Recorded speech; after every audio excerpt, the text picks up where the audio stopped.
Om Shri Sai Nathaya Namaha.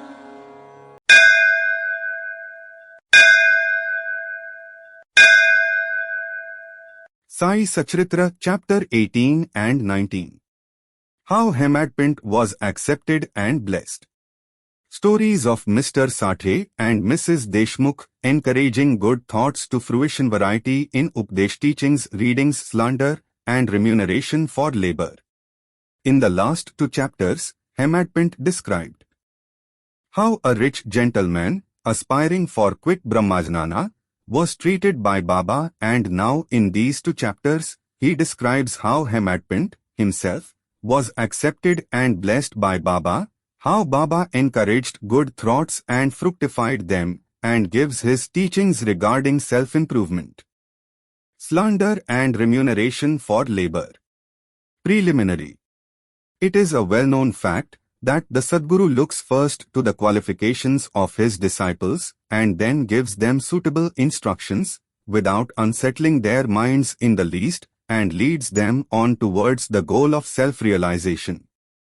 In this respect, some say that what the Sadguru teaches or instructs should not be divulged to others. They think that their instructions become useless if they are published.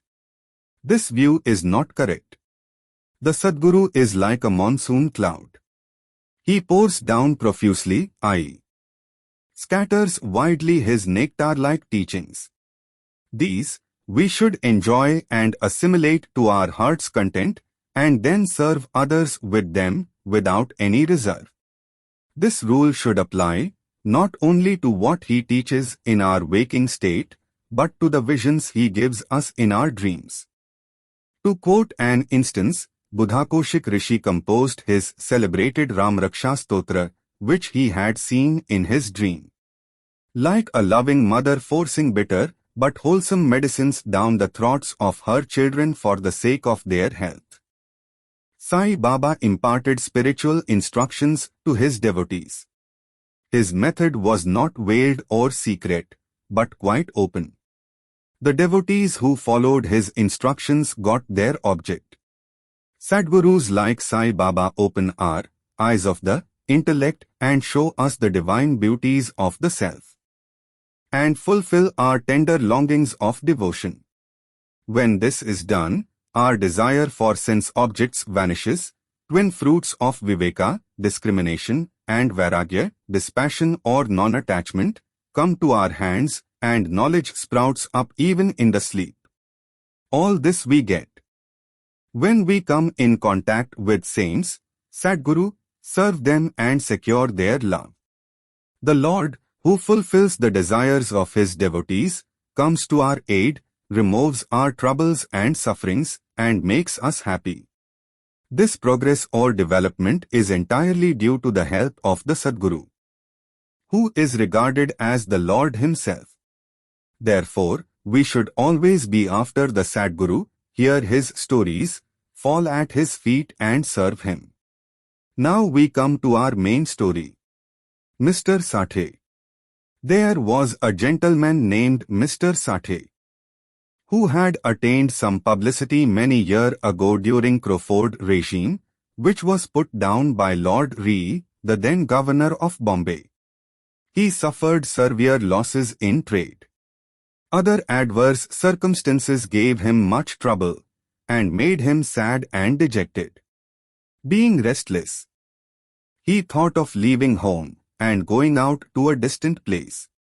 Man does not generally think of God, but when difficulties and calamities overtake him, he turns to him and prays for relief.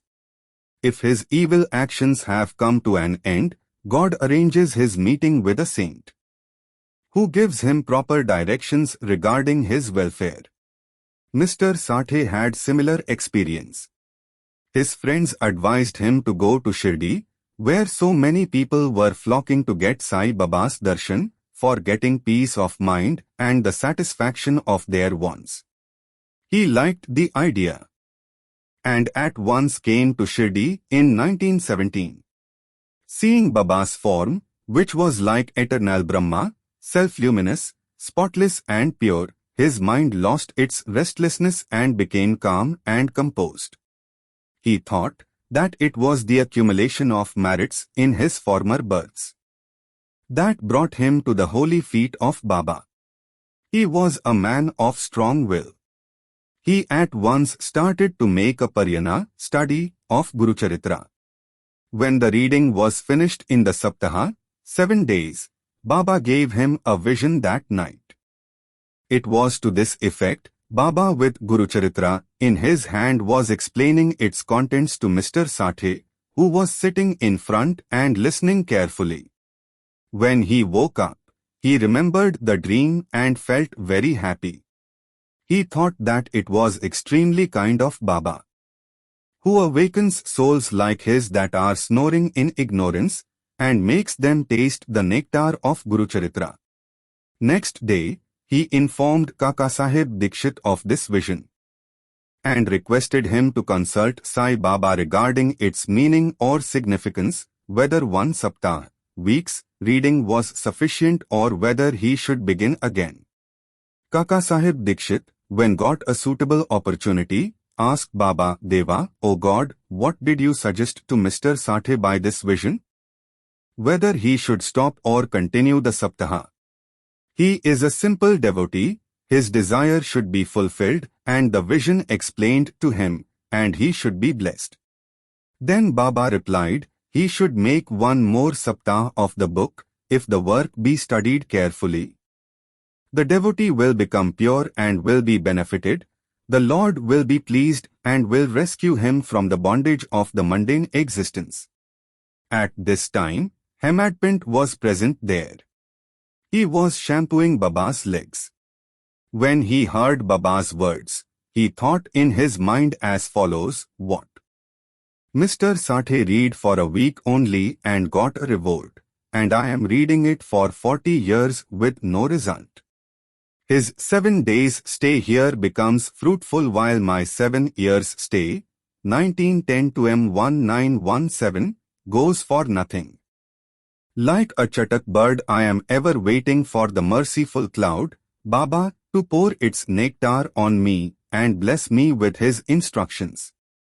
No sooner did this thought cross his mind, Baba knew it then and there.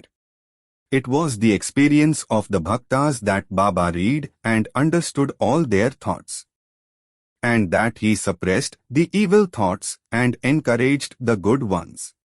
Reading Hemadpant's mind, Baba at once asked him to get up, go to Shama, Madhvarav Deshpande, get from him Rs 15 as dakshina, sit and chit-chat with him for a while and then return. Mercy dawned in Baba's mind. And so he issued this order. And who could disobey Baba's order? Hemadpant immediately left the masjid and came to Shama's house. He had just bathed and was wearing a dhotar. He came out and asked Hemadpant, how is it that you are here now? It seems that you have come from the masjid. Why do you look restless and dejected? Why are you alone? Please sit and rest, while I shall just do my worship and return. In the meanwhile you please take panvida, leaves and betel nuts etc. Let us then have a pleasant chat. After saying his, he went inside and Hemadpant sat alone in the front veranda. He saw in the window a well-known Marathi book named Nath Bhagwat. This is a commentary by the Saint Eknath on the 11th Skanda, chapter of the bigger Sanskrit work, the Bhagwat. At the suggestion or recommendation of Sai Baba, Messrs. Bapu Sahib Jag and Kaka Sahib Dikshit read daily in Shirdi.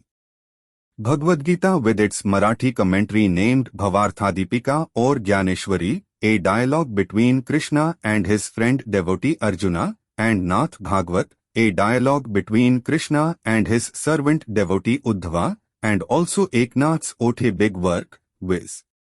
Bhavartha Ramayana. When devotees came to Baba and asked him certain questions, he sometimes answered them in part, and asked them to go and listen to the readings of the above-mentioned works, which are the main treatises of Bhagavad Dharma. When the devotees went and listened, they got full and satisfactory replies to their questions. Hemadpant also used to read daily some portions of the book Nath Bhagavat.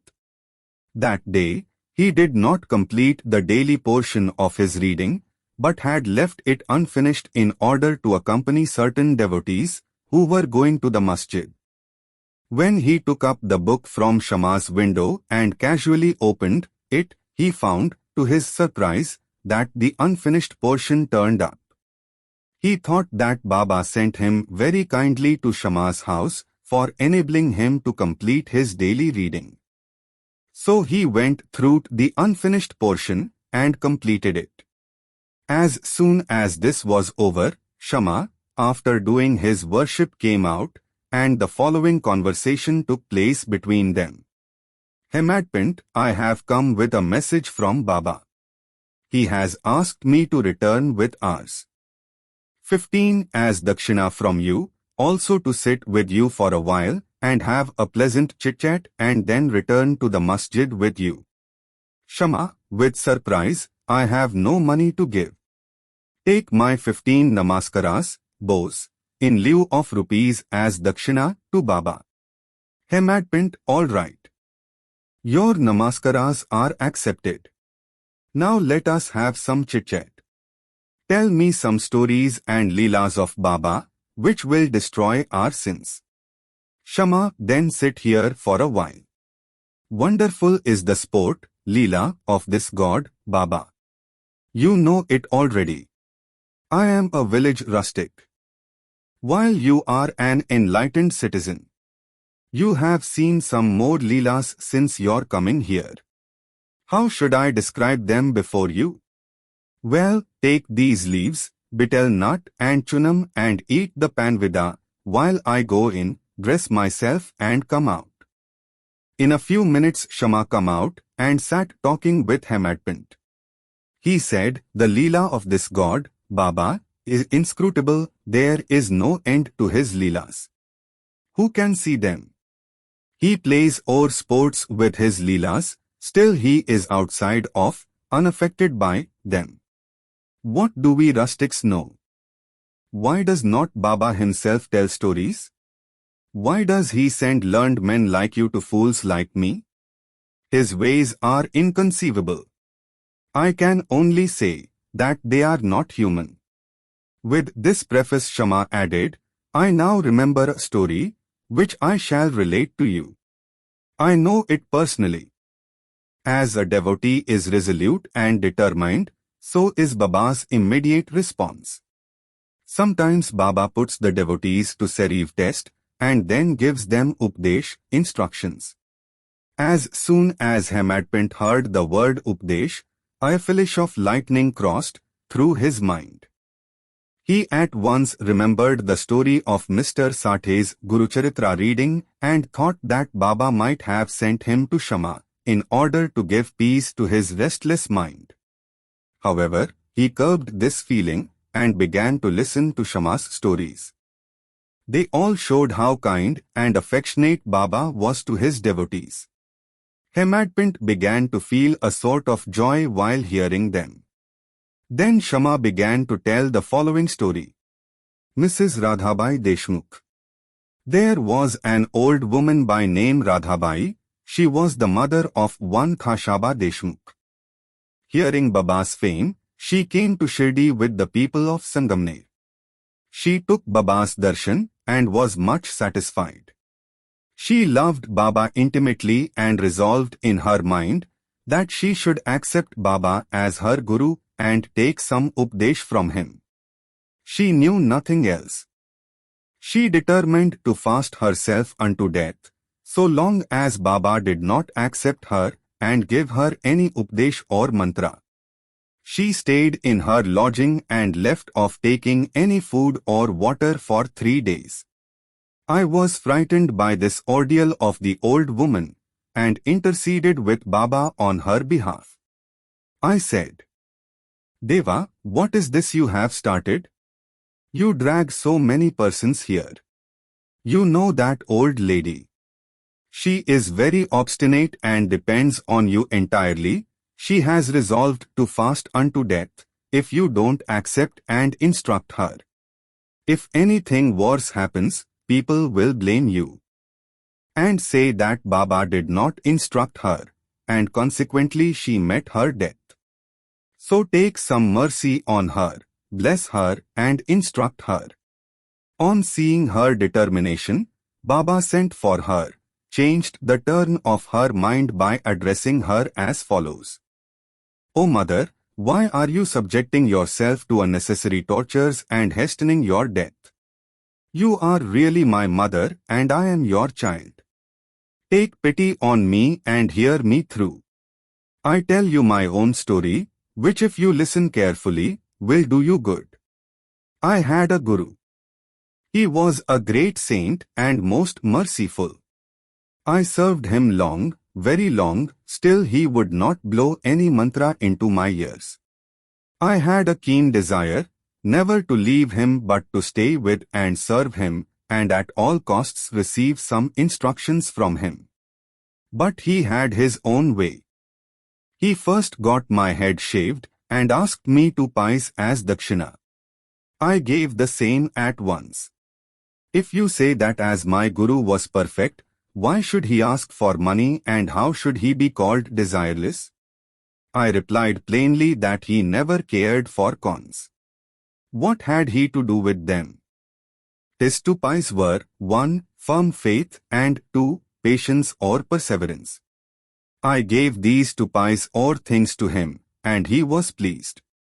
I resorted to my Guru for 12 years. He brought me up. There was no dearth of food and clothing. He was full of love, nay, he was love incarnate. How can I describe it? He loved me most. Rare is a Guru like him. When I looked at him, he seemed as if he was in deep meditation, and then we both were filled with bliss. Night and day, I gazed at him with no thought of hunger and thirst. Without him, I felt restless.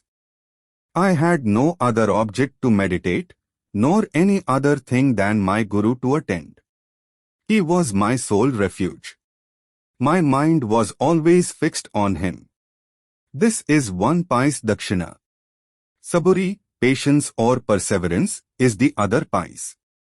I waited patiently and very long on my Guru and served him. This Saburi will ferry you across the sea of this mundane existence. Saburi is manliness in man, it removes all sins and afflictions, gets rid of calamities in various ways, and casts aside all fear, and ultimately gives you success. Saburi is the mine of virtues, consort of good thought. Nishtha, faith, and Saburi, patience, are like twin sisters, loving each other very intimately. My Guru never expected any other thing from me. He never neglected me, but protected me at all times. I lived with him, and was sometimes away from him. Still I never felt the want or absence of his love. He always protected me by his glance, just as the tortoise feeds her young ones, whether they are near her or away from her on the other side of the river bank, by her loving looks. O mother, my Guru never taught me any mantra. Then how shall I blow any mantra in your ears? Just remember that Guru's tortoise-like loving glance gives us happiness. Do not try to get mantra or Upadesh from anybody.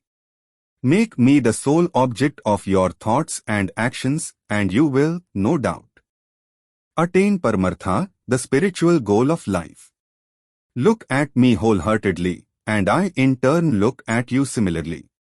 Sitting in this masjid, I speak the truth, nothing but the truth. No sadhanas, nor proficiency in the 6 shastras, are necessary. Have faith and confidence in your Guru. Believe fully that Guru is the sole actor or doer. Blessed is he who knows the greatness of his Guru and thinks him to be Hari, Hara and Brahma, Trimurti, incarnate. Instructed in this way, the old lady was convinced. She bowed to Baba and gave up her fast. Hearing this story carefully and attentively, and marking its significance and appropriateness, Hemadpant was most agreeably surprised. Seeing this wonderful Leela of Baba, he was moved from top to toe. He was overflowing with joy, his throat was choked, and he was not able to utter a single word. Shama, on seeing him in this condition, asked him, "What is the matter with you? Why are you silent? How many innumerable Leelas of Baba shall I describe?" Just at that time the bell in the masjid began to ring, proclaiming that the noon worship and Aarti ceremony had begun. Therefore, Shama and Hemadpant hurried to the masjid. Bapu Sahib Jag had just started the worship. Women were up in the masjid, and men were standing below in the open courtyard, and they were all loudly singing the Aarti in chorus to the accompaniment of drums. Shama went up, pulling Hemadpant with him. He sat to the right and Hemadpant in front of Baba. On seeing them, Baba asked Hemadpant to give the dakshina brought from Shama.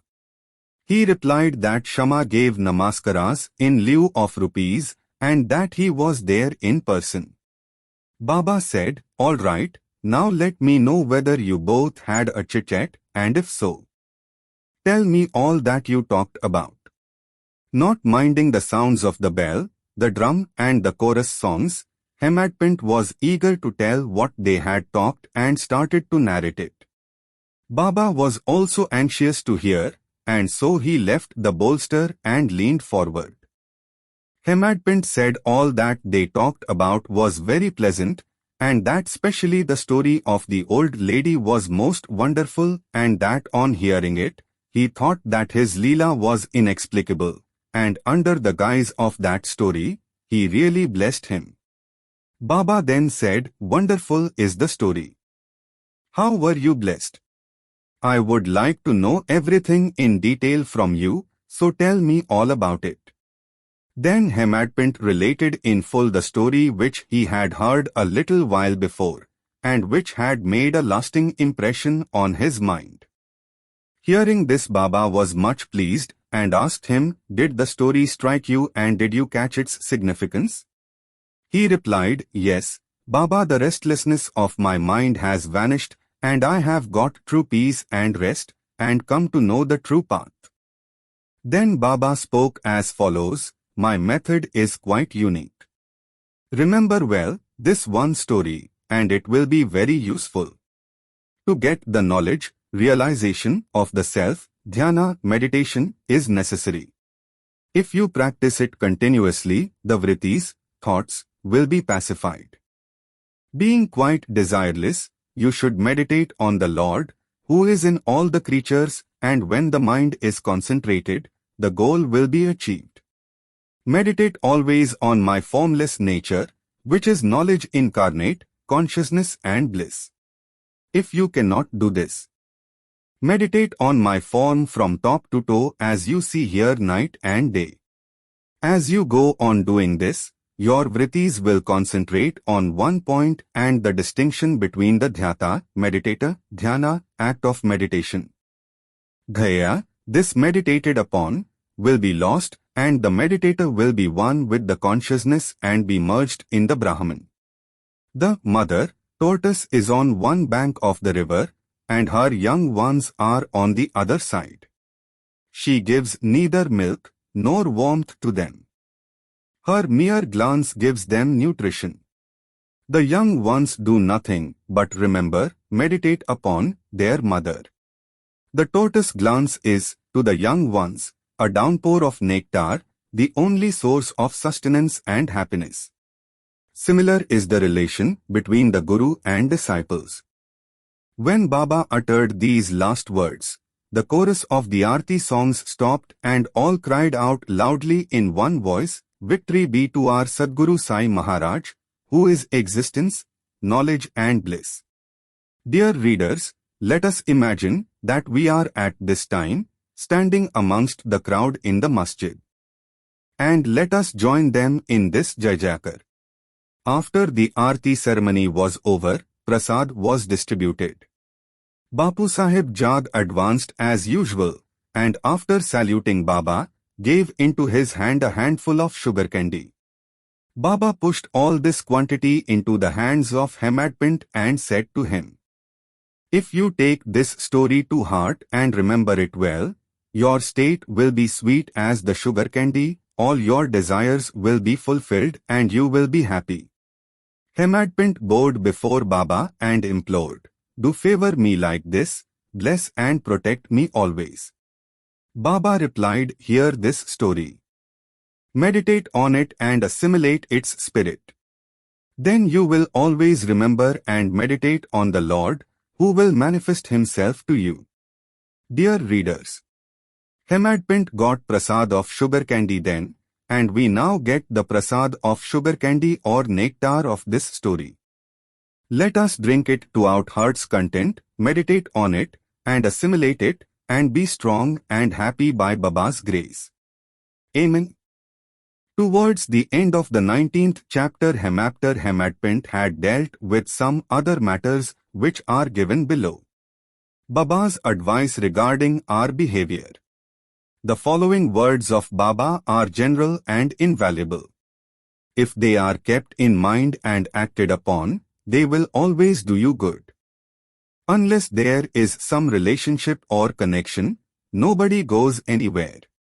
If any men or creatures come to you, do not discourteously drive them away, but receive them well and treat them with due respect. Shri Hari, God, will be certainly pleased if you give water to the thirsty, bread to the hungry, clothes to the naked, and your veranda to strangers for sitting and resting. If anybody wants any money from you, and you are not inclined to give, do not give, but do not bark at him like a dog. Let anybody speak hundreds of things against you. Do not resent by giving any bitter reply. If you always tolerate such things, you will certainly be happy. Let the world go topsy-turvy, you remain where you are. Standing or staying in your own place, look on calmly at the show of all things passing before you. Demolish the wall of difference that separates you from me, and then the road for our meeting will be clear and open. The sense of differentiation, as I and thou, is the barrier that keeps away the disciple from his master. And unless that is destroyed, the state of union or atonement is not possible. Allah Malik, I God, is the sole proprietor, nobody else is our protector. His method of work is extraordinary, invaluable, and inscrutable. His will be done, and he will show us the way and satisfy our heart's desires. It is on account of renoband, former relationship, that we have come together. Let us love and serve each other and be happy. He who attained the supreme goal of life is immortal and happy. All others merely exist, i.e., live so long as they breathe. Encouraging good thoughts of fruition. It is interesting to note how Sai Baba encouraged good thoughts. You have to surrender yourself completely to him with love and devotion, and then you will see how he helps you, off and on, in so many things. Some saint has said that when you get a good thought, immediately after awakening from sleep, and if you develop the same afterwards during the day, your intellect will be unfolded and your mind will attain calmness. Hemadpant wanted to try this on one Wednesday night before going to bed. Be thought tomorrow is Thursday, an auspicious day, and the place, viz. Shirdi, is so holy, so let me pass the whole day in remembering and chanting the Ramanama, and then he slept. Next morning when he got up, he remembered without any effort the name of Rama and was much pleased. He then, after finishing his morning duties, went to see Baba with flowers. When he left Dikshit's Wada and was just passing Booty's Wada, present Samadhi Mandir, he heard a beautiful song that was being sung nicely by one Aurangabadkar in the masjid before Baba. The song was Guru, Kripanjan Payo Mere Bhai etc. by Eknath, in which he says that he got collyrium in the form of Guru's grace, which opened his vision and made him see Rama, in and out, in sleep, dream and waking state and everywhere. There were so many songs. And why was this song particularly chosen by Aurangabadkar, a devotee of Baba? Is this not a curious coincidence arranged by Baba to feed the determination of Hemadpant to sing unceasingly Ramanama during the day? All saints agree on and lay stress upon the efficacy of uttering Rama's, God's, name in fulfilling the ambitions of the bhaktas and in protecting and saving them from all calamities. Variety in Upadesh, slanderer condemned. Sai Baba required no special place, nor any special time for giving instructions. Whenever any occasion demanded, he gave them freely. Once it so happened that a bhakta of Baba reviled another behind his back, before other people. On leaving aside merits, he dwelt on the faults of his brother and spoke so sarcastically that the hearers were disgusted. Generally, we see that people have a tendency to scandalize others unnecessarily, and this brings on hatred and ill will. Saints see scandal in another light. They say that there are various ways of cleansing or removing dirt, viz. By means of earth, water and soap etc., but a scandalmonger has got a way of his own. He removes the dirt, faults, of others by his tongue, so in a way of obliges the person whom he reviles, and for this he is to be thanked. Sai Baba had his own method of correcting the scandalmonger. He knew by his omniscience what the slanderer had done, and when he met him at noon near the Lendi, Baba pointed out to him a pig that was eating filth near the fence and said to him, "Behold how, with what relish it is gorging dung. Your conduct is similar. You go on reviling your own brethren to your heart's content. After performing many deeds of merit, you are born a man, and if you act like this, will Shirdi help you in any way?" Needless to say, that the bhakta took the lesson to his heart and went away. In this way Baba went on giving instructions whenever necessary. If these are born in our minds and acted upon, the spiritual goal, realization, is not far off. There is a proverb which says, "If there be my Hari, Lord, he will feed me on my cot." This proverb is only true in respect of food and clothing, but if anyone trusting in this sits quiet and does nothing in spiritual matters, he will be ruined. One has to exert himself to his utmost for attaining self-realization. The more he endeavors, the better for him. Baba said that he was omnipresent, occupying land, air, country, world, light and heaven, and that he was not limited. To remove the misunderstanding of those who thought that Baba was only his body 3 cubits and a half in length, he incarnated himself in this form, and if any devotee meditated on him day and night with complete self-surrender, he experienced complete union, without any difference, with him like sweetness and sugar, waves and sea, eye and its luster. He who wants to get rid of the cycle of births and deaths should lead a righteous life, with his mind calm and composed. He should always engage himself in good actions, should do his duties and surrender himself, heart and soul to him. He need not then be afraid of anything. He who trusts him entirely, hears and expounds his leelas and does not think of anything else, is sure to attain self-realization. Baba asked many to remember his name and to surrender to him, but to those who wanted to know who they were, "Who am I?" inquiry, he advised Shravanam, study, and Mananam, meditation. To some, he advised remembering God's name, to others hearing his leelas, to some worship of his feet, to others reading and studying Adhyatma Ramayan, Jnaneshwari and other sacred scriptures. Some he made sit near his feet. Some he sent to Khandoba's temple, and some he advised the repetition of the thousands names of Vishnu and some the study of Chandogya Upanishad and Gita.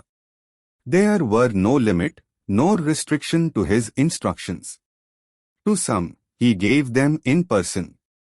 To others by visions in dreams. To one addicted to drink, he appeared in his dream, sat on his chest, pressed it and left him, after he gave a promise not to touch liquor anymore. To some, he explained some mantras like Guru Brahma in dreams. To some devotee, who was practicing Hatha Yoga, he sent word that he should leave off Hatha Yoga practices, sit quiet and wait, Saburi. It is impossible to describe all his ways and methods. In ordinary worldly dealings, he set examples by his actions, one of which is given below. Remuneration for labor. One day at noon, Baba came near Radhakrishna's house and said, "Bring me a ladder." Some men brought it and set it against a house as directed by Baba. He climbed up on the roof of Vaman Gondakar's house, passed the roof of Radhakrishna's house, and then got down from the other corner. What object Baba had, none could know. Radhakrishna was, at that time, shivering with malaria.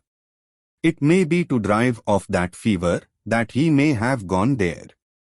Immediately after getting down, Baba paid rupees to the persons who brought the ladder. Somebody asked Baba why he paid so much for this. He replied that nobody should take the labor of others in vain. The worker should be paid his dues promptly and liberally. Batu Shri Sai, peace be to all.